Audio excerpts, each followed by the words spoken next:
തൃശൂർ മുതുവറയിൽ വീടിന് തീപിടിച്ചു. 3 മണിയോടെയായിരുന്നു തീപിടുത്തം. തൃശൂരിൽ നിന്ന് ഫയർഫോഴ്സ് എത്തി തീ അണയ്ക്കാനുള്ള ശ്രമം തുടരുകയാണ്. അശ്വിൻ പാലാഴി തൃശൂരിൽ നിന്ന് വിവരങ്ങൾ നൽകും. അശ്വിൻ, ഈ അപകടം എങ്ങനെയാണ് ഉണ്ടായത്? തീ അണയ്ക്കാനുള്ള ശ്രമങ്ങൾ ഇപ്പോൾ എങ്ങനെ പുരോഗമിക്കുന്നു? അശ്വിൻ.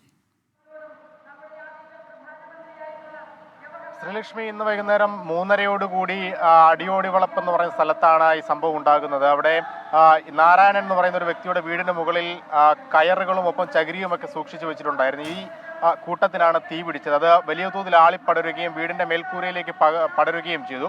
എന്നാലും ആദ്യഘട്ടത്തിൽ അത് വലിയ തോതിൽ ആളിപ്പടർന്നു. പിന്നീട് ഫയർഫോഴ്സിനെയൊക്കെ വിളിച്ച് അണയ്ക്കുന്ന ഒരു സാഹചര്യമാണ് ഉണ്ടായത്. ആദ്യഘട്ടത്തിൽ നാട്ടുകാർ ഇടപെട്ടത് സ്വയം അണയ്ക്കാൻ, വെള്ളമൊക്കെ ഒഴിച്ച് അണയ്ക്കാനുള്ള ഒരു ശ്രമം നടത്തിയെങ്കിലും അത് പരാജയപ്പെട്ടതിനെ തുടർന്നാണ് ഫയർഫോഴ്സ് നേരിട്ടെത്തി ഈ രക്ഷാപ്രവർത്തനത്തിലേക്ക് കടന്നത്. എന്തായാലും ഇപ്പോൾ തീ പൂർണ്ണമായും അണയ്ക്കാൻ സാധിച്ചിട്ടുണ്ട്. ആദ്യഘട്ടത്തിൽ തന്നെ വലിയ തോതിൽ അത് ആളിപ്പടർന്നതാണ് വലിയൊരു ആശങ്കയ്ക്ക് ഇടയാക്കിയത്. എന്തായാലും ആർക്കും പരിക്കില്ല എന്നുള്ള ആശ്വാസകരമായ വാർത്ത വരുന്നുണ്ട്.